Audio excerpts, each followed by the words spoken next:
Good morning, good afternoon, good evening to all my dear students. I am CS Shweta and today we are continuing with Contract Labor Regulation Abolition Act 1970. Right? So हमने last class में chapter start किया था SPIL में labour law वाले part में.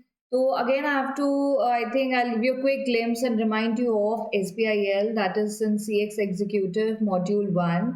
We have SBIL, a subject that is divided into two parts, right? The first part is setting up a business and second part is your labor law. So labor law में there's a unit, law of welfare and working condition. इस unit में 3 chapters हैं. Factories act जो हमारा खत्म हो गया है, कॉन्ट्रैक्ट लेबर एक्ट जो हमने लास्ट क्लास में स्टार्ट किया था, and third chapter is child labour, right? तो वो ये चाइल्ड लेबर वाला एक्ट खत्म करने के बाद हमारा ये unit law of welfare and working condition खत्म हो जाएगा. तो students, contract labour regulation abolition act 1970 में हमने लास्ट क्लास में इंट्रोडक्शन बात करी थी कि why this act enacted, contract labour act 1970. ये एक्ट क्यों बना था, क्या रीजन है, क्या पर्पस है, we talked about it. We talked about basic definitions also. We also talked about the object, scope, everything about this act. If you remember, contract labour act के बारे में जब भी एग्जाम में क्वेश्चन आएगा, क्योंकि देखो क्या है ना, अब आप जब एग्जाम देने बैठते हैं तो आपके पास अभी आपने फैक्ट्रीज एक्ट करा, आप कॉन्ट्रैक्ट लेबर एक्ट कर लोगे, उसके बाद आप चाइल्ड लेबर एक्ट करोगे, you will be doing lot of act related to labour law. Problem क्या आती है ना, central board, advisory board, councils, ये बहुत बार आप सुनते हो, बहुत बार मतलब ज्यादातर बहुत सारे एक्ट में चीजें सुनते हो. So you tend to get confused, right? So I always tell students कि जो भी चैप्टर हम कर रहे हैं उसके ना कुछ कीवर्ड्स बना लेने चाहिए, एक स्टोरी मगअप करने चाहिए अपने माइंड में कि जब भी ये एक्ट के बारे में हमें एग्जाम में पूछेगा तो हमें ये स्टोरी रिमाइंड हो जाए, राइट? कॉन्ट्रैक्ट लेबर शब्द सुनते ही आपको 2 चीजें याद आनी चाहिए. एक ऐसी ऑर्गेनाइजेशन जो कॉन्ट्रैक्ट लेबर को हायर कर रही है और एक ऐसा पर्सन, कॉन्ट्रैक्टर, जो कॉन्ट्रैक्ट लेबर प्रोवाइड कर रहा है. ठीक है ना? तभी तो कॉन्ट्रैक्ट लेबर देखी जाएगी. अगर कोई ऐसी एस्टैब्लिशमेंट होगी जो लेबर हायर कर रही है, अगर कोई प्रोवाइड करने वाला ही नहीं होगा कॉन्ट्रैक्ट लेबर, तो ये एक्ट कैसे वर्क करेगा, है ना? So there are establishments which are hiring contract labour and there are contractors which are providing contract labour. ठीक है, गुड इनफ. तो ये दोनों के ऊपर ये एक्ट लगता है, एस्टैब्लिशमेंट्स के ऊपर लगता है जो 20 या 20 से ज्यादा कॉन्ट्रैक्ट लेबर को हायर कर रहे हैं, और कॉन्ट्रैक्टर के ऊपर भी लगता है जो 20 या 20 से ज्यादा लोगों को 20 और मोर वर्कमैन को प्रोवाइड कर रहे हैं. ठीक है ना? तो अगर आप एक ऐसे पर्सन है जो 20 या 20 से ज्यादा वर्कमैन प्रोवाइड कर रहे हैं as a contract labour, then you are a contractor, right? If you are providing 20 or more workmen in any organization, you are a contractor and आपके ऊपर ये एक्ट लग रहा है. अब इस एक्ट में जितनी भी बातें हैं वो आपके ऊपर लग रही हैं, वो आपके ऊपर एप्लीकेबल है. तो ये एप्लीकेबिलिटी वाला सेक्शन है ना, जो हमने लास्ट क्लास में बात करी थी. According to section 1, the act extends to whole of India. It applies to establishment as well as contractor, right? तो ये हमने एज अ चार्ट भी हमने बात कर ली थी लास्ट क्लास में. Then we talked about definitions, contract labour कौन होता है, उसकी डेफिनेशंस क्या है, ये सब हमने लास्ट क्लास में बात कर ली थी. We also talked about welfare and health of contract labor, क्योंकि बहुत ज्यादा कॉम्प्रोमाइज करी जाती है कॉन्ट्रैक्ट लेबर के साथ, बहुत ज्यादा कॉम्प्रोमाइज होते हैं, क्योंकि वो एक परमानेंट लेबर नहीं है, वो एक इनडायरेक्ट एम्प्लॉइज की तरह है और टेम्पररी पर्पस के लिए. तो the services given to contract labour is not as compare to the regular employees, right? So this is a challenge that has been faced by the labor, especially the contract labor, because for them they are not getting all the services that is being given to regular workers, right? So this act is basically for the welfare facilities and for other facilities that need to be given to contract labor also, and also to address their needs, because they are also labor, तो उनके needs को भी address करना जरूरी है, right? So ये हमने last class में बात कर ली थी. आज हम बात करने वाले हैं इंस्पेक्टिंग स्टाफ के बारे में. इंस्पेक्टिंग स्टाफ के बारे में कि अभी क्या है ना, देखो अभी कोई टीचर क्लास में आए और आपको रूल बता के चले जाए, आपको लगता है कि स्टूडेंट्स वो रूल को बड़े डिसिप्लिन से क्या बोलते हो उसको फॉलो करेंगे? क्या टीचर बता के गई है तो हम लोग इतने इतने शरीफ है कि हम लोग बस ऐसे फॉलो कर लेंगे? नहीं। सो टीचर क्या करती है, एक स्टूडेंट को अपॉइंट कर देती है, see you are going to keep a check on this and let me know that whether everything is as per what I have directed or not. तो टीचर इज ऑलवेज लाइक कि ये तो बड़ी छोटी सी बात है ना कि टीचर किसी को खड़ा कर जाती है कि तुम इन पे नजर रखोगे या you will let me no कि जो मैंने बोला वैसा हो रहा है या नहीं हो रहा। So there is always you need a inspecting staff that all the laws जो अभी आपने पीछे पढ़े, आपने फैसिलिटीज पढ़ी, आपने कैंटीन फैसिलिटी, आपने सेफ्टी फैसिलिटी, आपने बहुत सारी फैसिलिटी पढ़ी और सुना कि कॉन्ट्रैक्ट लेबर को भी ये फैसिलिटीज प्रोवाइड करनी पड़ती है। कॉन्ट्रैक्टर को, कॉन्ट्रैक्टर प्रोवाइड करेगा लेबर को। अगर कॉन्ट्रैक्टर प्रोवाइड नहीं करता है तो प्रिंसिपल एम्प्लॉयर करता है, फिर प्रिंसिपल एम्प्लॉयर कॉन्ट्रैक्टर के पैसों में से काट लेता है, रीइंबर्स करवा देता है, ठीक, रीइंबर्स कर लेता है। तो हमने बहुत सारी चीजें जो पीछे पढ़ी तो उसमें बात करा जा रहा है कि who is this inspecting staff? The inspector may with in the local limit for which he is appointed. अभी एक इंस्पेक्टिंग स्टाफ अपॉइंट करा गया लेबर के लिए कि भाई इस एरिया के इंस्पेक्टिंग स्टाफ तुम हो and you are going to keep a look at that all the rules that has been mentioned there are complied with. अभी क्या है ना, जैसे एक पर्सन है, अभी ना मुझे ना पर्सन्स के नाम बताया करो कमेंट्स में, बिकॉज मुझे ना पर्सन के नाम ही नहीं समझ में आते, क्या रखो? जोजो, जे तो रखता है जोजो। मिस्टर जोजो की ना एक बहुत बड़ी फैक्ट्री है, एस्टैब्लिशमेंट है जहाँ पे काम होता है, ठीक है, and he require labour all the time. अभी इनका एक पीक सीजन आया जिसमें इनको कुछ ज्यादा लेबर की जरूरत है। एक होता है ना पीक टाइम होता है बिजनेस का जहाँ पे ज्यादा लेबर की जरूरत होती है, तो इनको जरूरत पड़ी। इन्होंने हायर करी लाइक अराउंड 80 to 100 वर्कर इन्होंने हायर करे।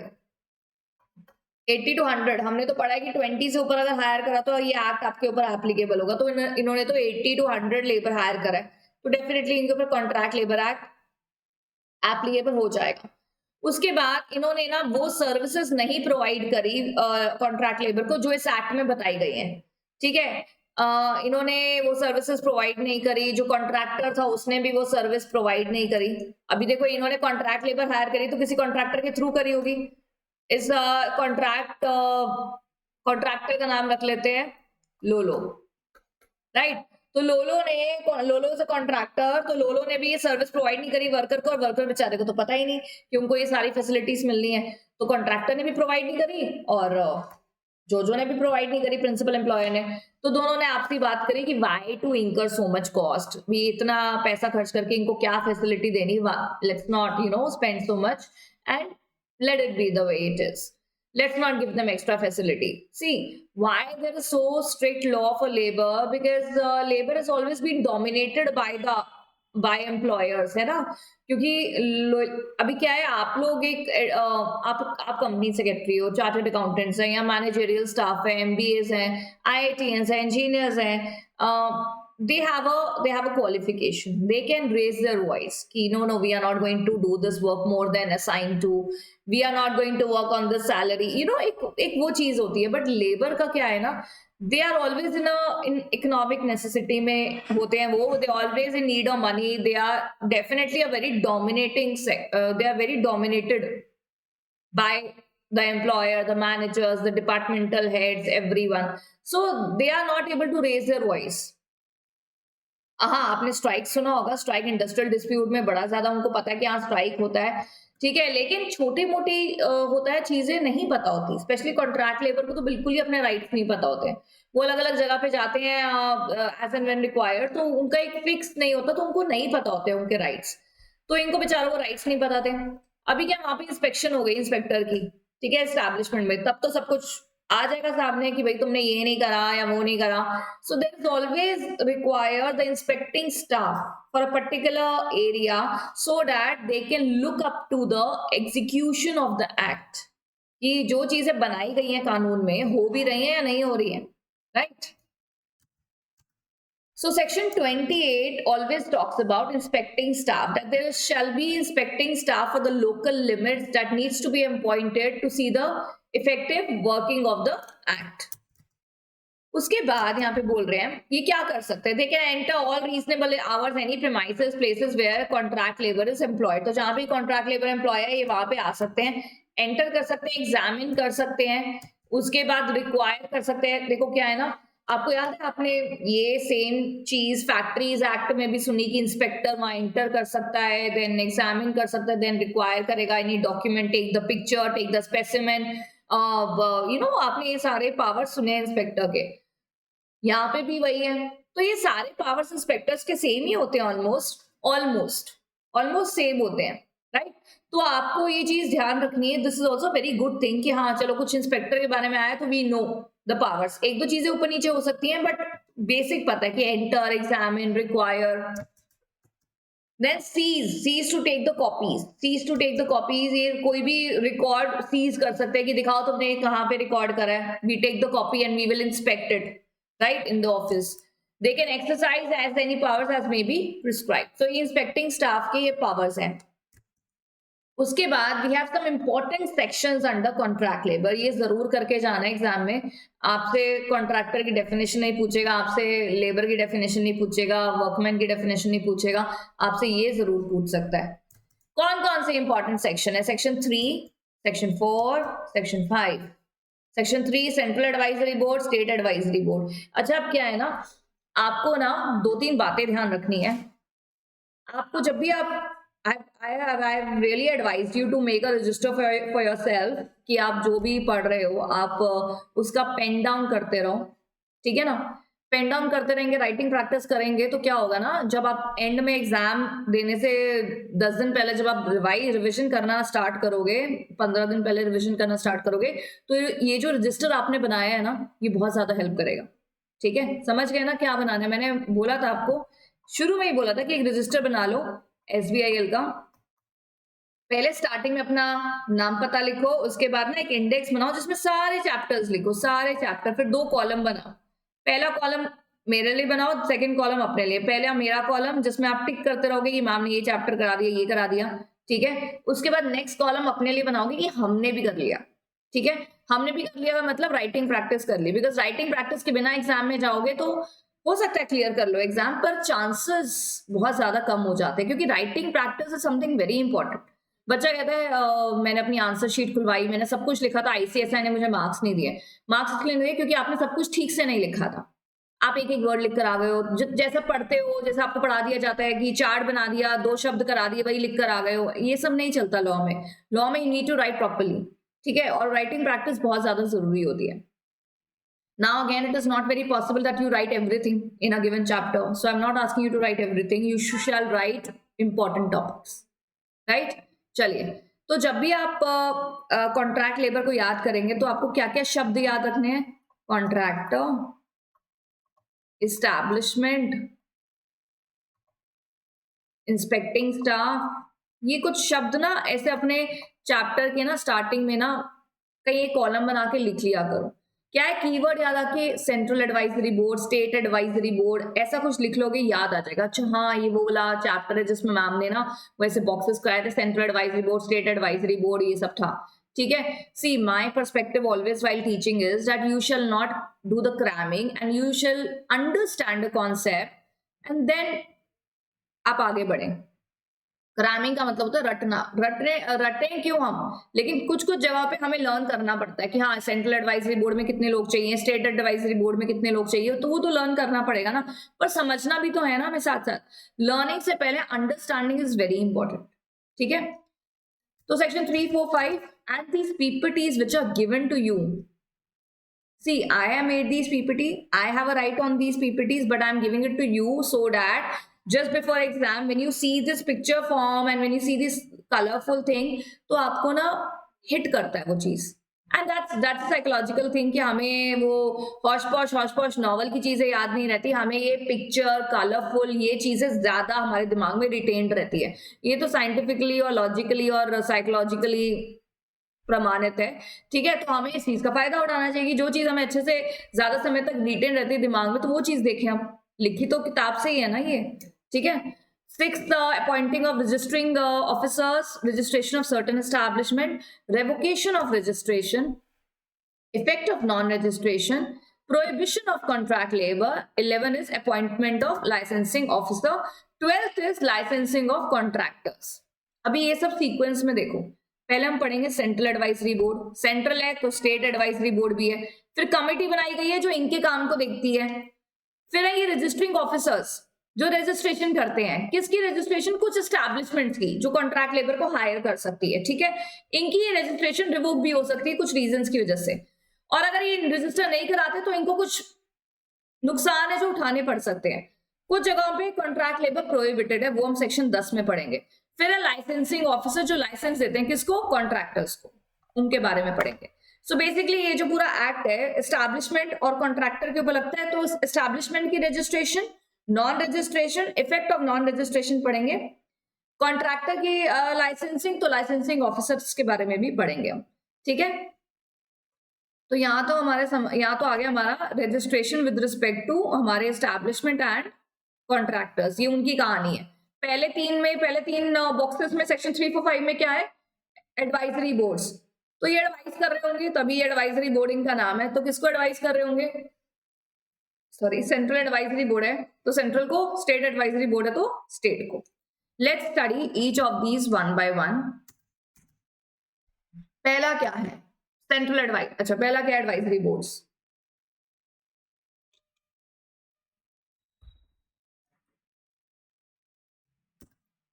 सेंट्रल एडवाइजरी बोर्ड, अभी सेंट्रल एडवाइजरी बोर्ड नाम से पता चल रहा है central government advisory board. Constitution pursuance of section 3, अच्छा अभी ऐसे लाइन लिखोगे तो कितना अच्छा लगेगा ना चेकर को भी कि हाँ बच्चे को कितने अच्छे से आता है। बच्चा क्या लिखता है, as per section 3, according to section 3, हाँ ठीक है वो भी ठीक है, इन पर्सुएंस ऑफ सेक्शन 3, मतलब एक आप देख रहे हो एक लैंग्वेज का डिफरेंस हो जाता है ना, तो इसके भी एक आपको एक वो मिलता है, एक व्हाट यू कॉल दैट, एक थ्रेशोल्ड मिलता है कि यस हमने get a extra point, please don't think कि एक नंबर एक्स्ट्रा मिल जाएगा, बट क्या है चेकिंग करते समय ना एक जो चेकर्स होते हैं उनको एक एक्स्ट्रा पॉइंट मिल जाता है कि हाँ बच्चे को आता है ठीक से।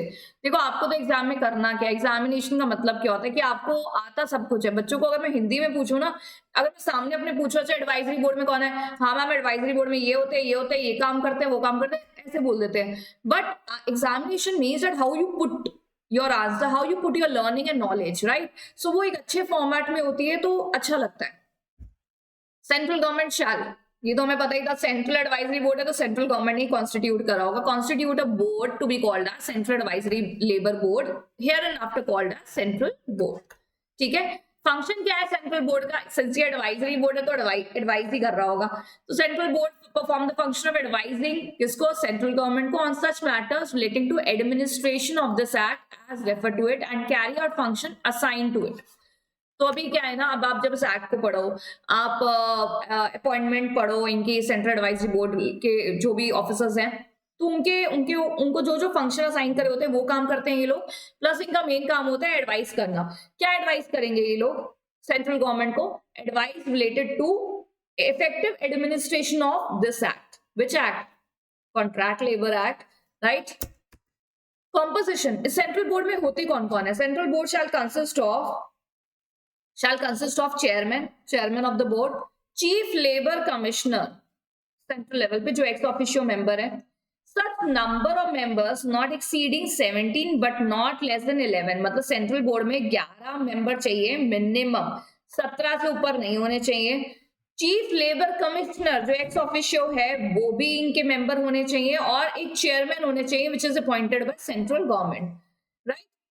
The central government may nominate to represent that government the railways, coal, mining, contractors, workmen and other interests which is the opinion of the central government have to be, ought का मतलब है have to be represented as central board। अच्छा अब एक बात बताइए, central board की मैं मेंबर हूँ तो मेरी क्या क्वालिफिकेशन होनी चाहिए, वो तो गवर्नमेंट सेंट्रल गवर्नमेंट बताएगी, लेकिन I shall have the knowledge of I shall have the knowledge with respect to industry. अभी अगर सपोज मैं आपको एक ऐसे बोर्ड का मेंबर बना दूं जो इंजीनियरिंग से रिलेटेड है, आप उसमें कुछ एडवाइस कर पाओगे, कहोगे मैम हम तो कंपनी सेक्रेटरी, हमें तो लॉ की नॉलेज है, हमें इंजीनियरिंग का ई भी नहीं आता, जाहिर सी बात है। राइट तो मैं क्या उस बोर्ड में, चाहे आप कंपनी सेक्रेटरी हैं, आपने और 3-4 LLB भी करी हुई है, 3-4 और क्वालिफिकेशन ली हुई है, तब भी मैं आपको उस बोर्ड का मेंबर नहीं बना सकती ना, नहीं बना सकती। जो टेलीकॉम इंडस्ट्री के बोर्ड मेंबर है या कोई भी ऐसी इंडस्ट्री के हैं जिसकी आपको नॉलेज ही नहीं है, आप नहीं बन सकते हो। लेकिन सेंट्रल बोर्ड के मेंबर्स वो लोग होते हैं, मिनिमम 11 मैक्सिमम 17, जो गवर्नमेंट को रिप्रेजेंट करें इन मेजर इंडस्ट्रीज, जिनको नॉलेज है इंडस्ट्रीज की। तो वो उस तभी एडवाइस कर पाएंगे कि कॉन्ट्रैक्ट लेबर के हित में कैसे और एडमिनिस्ट्रेशन को सुधारा जाए, राइट, सेंट्रल बोर्ड। एंड वैसे ही हमारा अब आता है स्टेट एडवाइजरी बोर्ड, सेक्शन 4। तो सेक्शन 4 में it empowers state government to constitute a state advisory contract labour board. तो स्टेट एडवाइजरी बोर्ड कौन सा बोर्ड है? Contract labour board, which is called a state board. It is mandatory for central government to constitute central board under section 3 of the act, while it is discretionary for the state government to constitute state board. ये भी एक आपको एक note में बता दिया गया कि देखिए सेंट्रल बोर्ड का होना तो अनिवार्य है, बहुत ज्यादा जरूरी है, just compulsory for central government to constitute central board. State advisory board के लिए कंपल्सरी नहीं है, तो इसलिए ये चॉइस है, आपको स्टेट बोर्ड बनाना बनाइए, किसी पर्टिकुलर स्टेट को नहीं बनाना तो मत बनाइए। फंक्शन क्या है? Constituted to advise what? State government, ठीक है, rising out of administration under this act as referred and carry out other function assigned to it.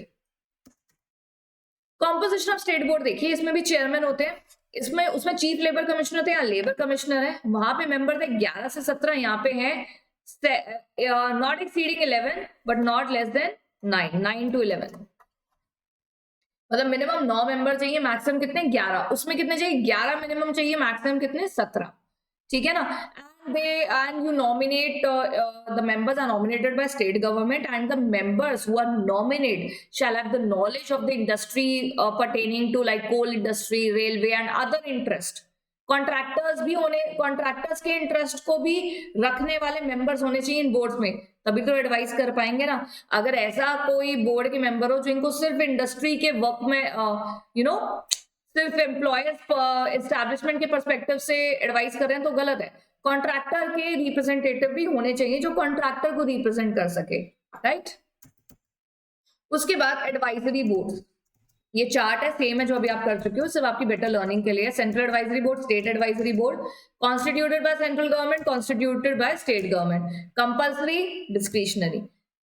ये जंप करता हुआ central and state advisory board consist of chairman, chief labour commissioner which is ex officio member 11 to 17, chairman, labour commissioner, central members 9 to 11। अब ये table अगर तुम देख के जाओगे कॉन्ट्रैक्ट लेबर चैप्टर में, तो I cannot really I can assure you that you will remember this। अब बच्चा क्या ओनली ये पढ़ के जाएगा और जो पीछे मैंने लैंग्वेज पढ़ी है वो नहीं पढ़ के जाएगा, तो वो ना यही ऐसे तोड़ तोड़ के शब्दों में लिख कर आओगे, तोड़ तोड़ के लिख कर आओगे, तो सारी चीज नॉलेज होने के बावजूद भी आपको मार्क्स नहीं मिलेंगे। So please, it is very important, this is only for learning purpose. This type of drawing you shall not make in your examination, please. ये नहीं एडवाइजरी बोर्ड ऐसे ऐसे बना दिया, मैम हमने तो ये भी बना दिया था, थोड़ा बहुत लिख भी दिया था, तब भी मार्क्स नहीं मिले, नहीं मिलेंगे। लॉ का पेपर है ये और आप प्रोफेशनल एग्जाम्स में बैठ रहे हो, तो ये सब चीजें सिर्फ स्कूल्स में चल जाती थी। स्कूल्स में हमें सिखाया जाता था ना कि अगर आपने कोई टेबल बनाया तो एक्स्ट्रा मार्क्स मिल गए। पता नहीं मेरे टाइम पे तो था, अब पता नहीं स्कूल्स का क्या पैटर्न है, राइट। मेरे टाइम पे, अब तो ऐसा हो गया, मेरे टाइम पे, इतना पुराना हो गया स्कूल। चलिए, powers to constitute committees. Now we have section 5, that is to constitute committees. What are these committees all about? The central board or the state board, as the case may be, जो आपने पढ़ा, may constitute committees for the purpose or purposes as it think fit. अभी committees क्या करती हैं? मतलब हमने board तो सुन लिया, सेंट्रल बोर्ड सुन लिया, स्टेट बोर्ड सुन लिया, हमने ये भी सुन लिया सेंट्रल बोर्ड सेंट्रल गवर्नमेंट द्वारा बना है, स्टेट बोर्ड स्टेट गवर्नमेंट द्वारा बना है, दोनों के फंक्शन भी सुन लिए। अभी कमिटीज का क्या काम है? What do they do? यहाँ कह रहे सेंट्रल बोर्ड, ठीक है, central board as the case में भी मे कॉन्स्टिट्यूट, यहाँ देखो मे है, शैल नहीं है। मे मतलब चाहे तो कमिटी बनाए, नहीं चाहे तो ना बनाए। स्टेट बोर्ड की कॉन्स्टिट्यूशन कॉन्स्टिट्यूट होना तो वैसे ही डिस्क्रिशनरी है, कंपल्सरी तो है ही नहीं। तो क्या होता है ना, अब जैसे बोर्ड है, बोर्ड मेंबर है, ठीक है, बोर्ड मेंबर कह रहे हैं भाई हम तो ऑफिस में बैठे हैं, बट ना कमिटी होनी चाहिए हमारे अंडर जो एक ग्राउंड लेवल पे काम करे। जो हमें रिपोर्ट जमा करा है उसके बिहाफ पे हम गवर्नमेंट को, रिस्पेक्टिव गवर्नमेंट्स को एडवाइस कर सके। तो सेंट्रल बोर्ड भी कमेटी बना सकती है और स्टेट बोर्ड भी कमेटी बना सकती है। कमेटी करते क्या है, they meet at such time place and do the meetings with respect to see the current scenario क्या चल रहा है। members shall be paid fees and allowances for attending meetings, no fees shall be payable to member who is already the officer of the government। लेकिन otherwise कोई officer है जो committee का member है, उनको बिल्कुल फीस देनी चाहिए, क्योंकि वो मेंबर जो इस कमेटी के मेंबर है वो इसी टॉपिक पे आगे चीजों पे एनालिसिस कर रहे हैं, रिपोर्ट जमा कर रहे हैं, right. So registration of establishments employing contract labour. उसके बाद आता है हमारा सेक्शन 6 जो क्या था, registration of registering officer. According to section 6 the government may by order in official gazette appoint person being gazetted officers of government as a thing purpose for the registering as a registering officers। अच्छा, ये registering officers का काम क्या है? Establishments को register करना। कौन सी establishments को रजिस्टर करना? जिनके ऊपर ये एक्ट लग रहा है। इनकी रजिस्ट्रेशन क्यों कराई जाती है? गवर्नमेंट रिकॉर्ड के हिसाब से जब ये एस्टैब्लिशमेंट्स रजिस्टर्ड हो जाती है तो गवर्नमेंट भी इनके ऊपर एक वो कर सकती है, एक्ट लग रहा है इंस्पेक्शन पर्पस से, या बोर्ड एडवाइजरी बोर्ड्स के पास ये डेटा जाता है, तो जरूरी होता है कि एस्टैब्लिशमेंट्स को रजिस्टर कराना है, ठीक है। उसके बाद ये रजिस्टरिंग ऑफिसर्स को बताया जाता है कि सर आपके पास ये एरिया है और इस एरिया में जितने भी एस्टैब्लिशमेंट्स हैं आप इनको रजिस्टर करेंगे। For what purpose? Contract labour act के अंडर, ठीक है। और ये जो रजिस्टरिंग ऑफिसर्स है ना जो बैठे हुए हैं आरओ, ये गैजेटेड ऑफिसर्स ऑफ गवर्नमेंट है, तो ये इनको अपॉइंट किया जाता है for the purpose of registering the establishments under contract labor, those establishment who are employing contract labor।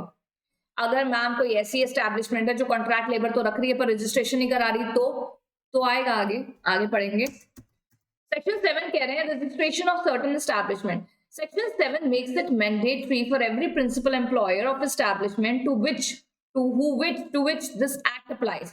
Her establishment को नहीं, उन एस्टैब्लिशमेंट को जिनके ऊपर ये एक्ट लग रहा है। और ये एक्ट लग किसके ऊपर आए?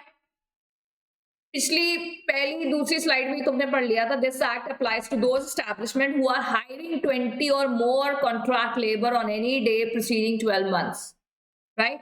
तो उनके प्रिंसिपल एम्प्लॉयर को रजिस्ट्रेशन कराना जरूरी है। कौन से, कहाँ पे रजिस्ट्रेशन कराना जरूरी है? जहां पे तुम्हारा प्रिंसिपल बिजनेस चल रहा है। कहाँ पे हायर कर रहे हो तुम, कहाँ है तुम्हारी एस्टैब्लिशमेंट, कौन से एरिया में है, देखो उस एरिया के रजिस्टरिंग ऑफिसर्स कौन है, जाओ उनके पास। The appropriate government may by notification the official gazette fixed time period for making the application। तो आपके पास एक टाइम पीरियड है और उस समय में आपको आपको अप्लाई करना है for registration. It is provided that registering officer may entertain any application of the expiry of a fixed period if the registering officer is satisfied that due to some sufficient cause you could not apply for registration। Revocation of registration in certain cases। देखो आपने registration तो करा लिया लेकिन आपकी registration क्या हो गई, कैंसिल हो गई। सेक्शन 8 बोल रहा है कि अगर आपने कोई भी किसी प्रकार का भी, if registering officer is satisfied either on a reference made to him, suppose उसके पास कोई कंप्लेन आ गई या उनको खुद को लगा कि आपने कोई मिस स्टेटमेंट करी है, कोई मटेरियल फैक्ट सप्रेस करा है, छुपाया है, या कोई आपने कोई भी ऐसा रीजन जो बिल्कुल गलत है, या आपने कुछ भी गलत इंफॉर्मेशन दी है और कोई भी इनइफेक्टिव चीज बताई गई है, then your registration may be revoked by the registering officer. He can only do so after giving an opportunity to the principal employer of the establishment। तो रजिस्टरिंग ऑफिसर भी रिवोकेशन करने से पहले एक अपॉर्चुनिटी देंगे कि भाई आप क्या बोलना चाहते हैं इसके लिए। रूल 19 बोलता है circumstances in which the application for registration may be rejected। If any application for registration is not complete in all respect, तो उसको reject किया जा सकता है। If the employer on being required by registering officer amend his application omits or fails to do so, जैसे registering officer ने बोला कि ये चीज चेंज करके लाओ या ये डॉक्यूमेंट भी सबमिट करो, आपने नहीं करा या you fail to do it, तो आपके जो रजिस्ट्रेशन है वो that can be stand cancelled और रिवोक्ड, ठीक है। तो सेक्शन 3 में सेंट्रल बोर्ड, सेक्शन 4 में स्टेट बोर्ड, सेक्शन 5 में कमिटीज पढ़ा हमने, फिर हमने सेक्शन 6 में पढ़े कमिटीज के आगे फंक्शन, सेक्शन 7 में रजिस्टरिंग ऑफिसर्स, सेक्शन 8 में रेवोकेशन ऑफ रजिस्ट्रिंग ऑफिसर्स, उसके बाद सेक्शन 9 पढ़ रहे हैं, इफेक्ट ऑफ नॉन रजिस्ट्रेशन। अगर तुमने रजिस्ट्रेशन नहीं कराया, एक तो मैंडेटरी है तुम्हारे लिए रजिस्ट्रेशन कराना, और तुमने नहीं कराया, then definitely you will attract a penalty, right? Shall employ contract labor in the establishment after the expiry of the period under section 7 in case the establishment which is required to be registered but which has not been registered within the prescribed time, the principal employer shall also not employ contract labor. क्योंकि अगर आपने registration नहीं कराया है तो आप अब contract labour को हायर नहीं कर सकते। मैम फिर भी करा तो पेनल्टी लगेगी। कौन लगाएगा penalty? Inspecting officer, inspecting staff पढ़ा था ना तुमने स्टार्टिंग अभी, तो इंस्पेक्टिंग स्टाफ जो है वो पेनल्टी लगवाएंगे इन एस्टैब्लिशमेंट्स के ऊपर। वो कैसे लगाएंगे? उनको कैसे पता चलेगा? कोई रेफरेंस आएगी, कोई कंप्लेन आएगी, या ऑन इट्स ओन मोशन अगर उन्होंने इंस्पेक्शन करा उनको पता चला तो। Prohibition of employment of contract labour according to section 10, the appropriate government may after consultation with central board or state board prohibit by notification in the official gazette employment of contract labor in any process, operation or work। तो यहाँ कह रहे हैं central board को अगर ठीक लगता है या स्टेट बोर्ड को ठीक लगता है एज द केस में भी, तो एक ऑर्डर पास कर सकते हैं कि इन एस्टैब्लिशमेंट्स में या इन कामों में कॉन्ट्रैक्ट लेबर हायर नहीं करी जाएगी। अब ऐसा क्यों? देखो एक एस्टैब्लिशमेंट है, यहाँ पे ना एक हैजर्डस प्रोसेस कोई होता है, ठीक है। अभी हैजर्डस प्रोसेस के लिए जो इनके खुद के वर्कर है वो बड़े इफेक्टिवली ट्रेंड है, बहुत बढ़िया तरीके से ट्रेंड है, वो आराम से काम कर लेते हैं। पर जो कॉन्ट्रैक्ट लेबर होती है ना, उनको proper training, proper probation period या प्रॉपर एक्सपीरियंस नहीं होता है। तो गवर्नमेंट बोल सकती है कि कुछ कामों के लिए स्पेशली कुछ लिस्ट निकाल दी कि इन कामों में आप कॉन्ट्रैक्ट लेबर को हायर नहीं करोगे, आप उस समय अपनी ट्रेंड लेबर हायर करोगे बट कॉन्ट्रैक्ट लेबर को हायर नहीं करोगे। तो ऐसे प्रोहिबिशंस लगाने के लिए सेंट्रल बोर्ड और स्टेट बोर्ड दोनों के पास पावर है, राइट। कौन है सेंट्रल स्टेट बोर्ड? सेक्शन 5-6 में पढ़ा हुआ है हम, सेक्शन 3 और 4 में पढ़ा है हमने। But before issuing any notification in relation to establishment, the government shall have regard to the condition of the work and benefits provided for the contract labor, that establishment and other relevant factor। कह रहे हैं government इससे पहले order निकाली ये चीज का कि प्रोहिबिटेड है, प्रोहिबिशन है, आपको बाकी फैक्टर्स का भी ध्यान रखना चाहिए। जहां पे प्रोसेस या ऑपरेशन ऑफ वर्क ऐसा है जो बहुत नेसेसरी है ट्रेड को लेकर, आप उसमें प्रोहिबिशन ना लगाएं, ठीक है। सेंट्रल बोर्ड स्टेट बोर्ड को प्रोहिबिशन लगाने से पहले ये सारी बातें ध्यान रखनी चाहिए। अगर कोई ऐसी चीज है जो पेरेनियल नेचर की है, that is to say it is of sufficient duration having regard to the nature of industry, trade, business, manufacture or occupation. Perennial means continuous nature की है, और ये चीज इंडस्ट्री, ट्रेड, ऑक्यूपेशन के लिए बहुत ज्यादा जरूरी है। which is ordinarily done through regular workmen in the establishment or establishment similar thereto, या कुछ ऐसी चीज है जो मेन वर्कर भी कर रहे हैं, साथ में बस एक हेल्पिंग हैंड की तरह कॉन्ट्रैक्ट लेबर को लिए, which is done ordinarily through regular workmen, तो आप उसमें प्रोहिबिशन ना लगाएं। या सफिशिएंटली एम्प्लॉय, देखो अब कोई मेरा काम है और मेरे को चाहिए कॉन्ट्रैक्ट लेबर, और गवर्नमेंट ने मेरे काम पे कॉन्ट्रैक्ट लेबर को प्रोहिबिट कर दिया है, तो फिर मैं कैसे एक्स्ट्रा काम कराऊंगी? आपने तो मेरे को बांध दिया ना, क्योंकि आपने प्रोहिबिशन लगा दी। तो आपको प्रोहिबिशन लगाने से पहले सारी बातें चेक कर लेनी चाहिए। क्या पता मैंने already I am giving all the facility to all the workmen, तो कॉन्ट्रैक्ट लेबर को वो दिक्कत नहीं आएगी। सो अगर आप प्रोहिबिशन लगा रहे हैं तो वो मेरे काम को एक हिंड्रेंस कर रहा है, मतलब रुकावट दे रहा है, right. So government shell consider all these factors before imposing any prohibition। Then we have section 11, empowers the appropriate government to appoint gazette officer to be the licensing officer। क्योंकि आप स्टूडेंट, हमने रजिस्टरिंग ऑफिसर पढ़े, ये registration कराते हैं establishments की। अब हम पढ़ रहे हैं लाइसेंसिंग ऑफिसर्स, जो लाइसेंस प्रोवाइड कर रहे हैं कॉन्ट्रैक्टर्स को, ठीक है। तो ये जो कॉन्ट्रैक्टर्स को लाइसेंस प्रोवाइड कर रहे हैं, किनको प्रोवाइड कर रहे हैं? कॉन्ट्रैक्टर्स को। ये कॉन्ट्रैक्टर्स क्या करते हैं? प्रोवाइड करते हैं कॉन्ट्रैक्ट लेबर एस्टैब्लिशमेंट में। तो लाइसेंस, जैसे एस्टैब्लिशमेंट्स के लिए रजिस्ट्रेशन कराना जरूरी था, यहाँ पे कॉन्ट्रैक्टर्स को भी लाइसेंस लेना जरूरी है। सो लाइसेंसिंग ऑफिसर्स भी गैजेटेड ऑफिसर्स हैं of our government. Orders regarding appointment of licensing officer and their jurisdiction are to be notified in official gazette। Appointment of licensing officer, section 11 कहता है कि ऑफिशियल गैजेट में बता दिया जाता है कि कौन है लाइसेंसिंग ऑफिसर इस एरिया के। Appoint such officer being the gazetted officer of the government. इनको लिमिट्स बताई जाती हैं कि भाई आपका ये एरिया है to provide the licence to contractors. तो अगर आप अपने एरिया के कॉन्ट्रैक्टर हैं तो आपको कहाँ जाना है, आपको वेबसाइट पे चेक करना पड़ेगा कि इस एरिया के लाइसेंसिंग ऑफिसर कौन है।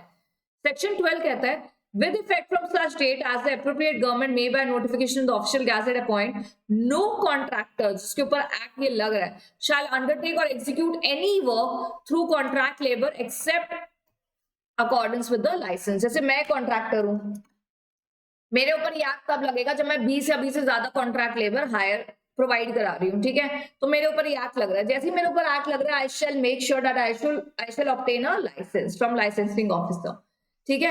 अगर मैं लाइसेंस नहीं लेती हूँ तो मैं क्या नहीं करूंगी, तो मैं कॉन्ट्रैक्ट लेबर प्रोवाइड नहीं कर सकती। जैसे एस्टैब्लिशमेंट रजिस्ट्रेशन नहीं करेंगी तो वो कॉन्ट्रैक्ट लेबर हायर नहीं कर सकती। मैं अगर there is a contractor who is not obtained the licence, then he shall not provide contract labour. Such licence में कंटेन कि आप कौन से कंडीशन, कितने घंटों के लिए कितना वेजेस फिक्स कर रहे हो, एसेंशियल एमिनिटीज क्या प्रोवाइड करोगे लेबर को, तो ये सारी चीजें आपके लाइसेंस में लिखी होती है और आपको फॉलो करनी पड़ती है। और अगर आप लाइसेंस नहीं लेते तो आप कॉन्ट्रैक्ट लेबर प्रोवाइड नहीं करा सकते। तो सेक्शन 3 से लेके 12 तक हमने बात करी। एंड स्टूडेंट्स, वो जो अभी टेबल था ना इंपॉर्टेंट सेक्शंस वाला, वो अगर आप देखोगे ना, हर बार जब आप देखोगे ना आपको सारे पॉइंट्स याद आ जाएंगे। That table is very important table and this PPT is very important for you to remind, for you to learn, right. देखिए अभी क्या है ना, ये जो यूनिट है, सबसे पहले तो yes, law, welfare and working condition, ये जो यूनिट है ना, इसमें 3 चैप्टर है, मैंने आपको बताया ही अभी। इसमें 3 चैप्टर है। फैक्ट्रीज एक्ट, एक यूनिट में, मतलब अगर हम मानते हैं कि हमारे 19 चैप्टर है एसबीआईएल में, तो एक चैप्टर है ये लॉ, वेलफेयर, वर्किंग कंडीशन, जिसके अंदर 3 चैप्टर है, factories act, contract labour and your child and adolescent labour. मैं यहाँ पे चाइल्ड लेबर लिख रही हूँ, ठीक है। तो ये 3 एक्ट हैं जिसमें से हमने ये 2 कर लिए, ये भी ऑलमोस्ट हमारा हो गया है, थोड़ा सा रह गया, वो हम एक बार नेक्स्ट क्लास में देख लेंगे। फिर चाइल्ड लेबर, राइट स्टूडेंट्स। तो ये सारे एक्ट हमारे हो जाएंगे, तो समझ लो एक यूनिट हुआ है बस, है ना। तो एक यूनिट में ये 3 चैप्टर्स हैं। तो ये तीनों चैप्टर को आप मैं ये नहीं बोलूंगी लिख लिख के बस प्रैक्टिस करते रहिए, क्योंकि ये एक ही यूनिट के 3 चैप्टर है। तो जब मार्किंग स्कीम देखी जाती है एग्जाम में, तो ऐसा नहीं है कि यही तीनों चैप्टर के 20 नंबर के क्वेश्चन आ जाएंगे, आ भी सकते हैं, कोई वो बात नहीं है, बट थोड़ा सा फिर भी बाकी यूनिट्स में भी तो करना पड़ता है ना। तो आप मेक श्योर करिए कि वैसे लेबर लॉ में 6 यूनिट्स हैं, तो 6 यूनिट में इतने सारे चैप्टर है ना, तो आप जरा यूनिट वाइज भी अपनी स्ट्रैटेजी बनाइए, ठीक है, पढ़ते समय। So I see in the next class. Almost हमारा कॉन्ट्रैक्ट लेबर हो चुका है, थोड़ा बहुत रह गया है ना के बराबर, वो हम रिविजन और कॉन्ट्रैक्ट लेबर खत्म कर लेंगे नेक्स्ट क्लास में, right. Then we will start with child labour and we will finish off this particular unit. So I'll see you in the next class, students. Till then, please study hard, revise all of your chapters side by side. Do not leave the revision for just 15 days before your exam. Please don't do that. Revise side by side. Thank you so much.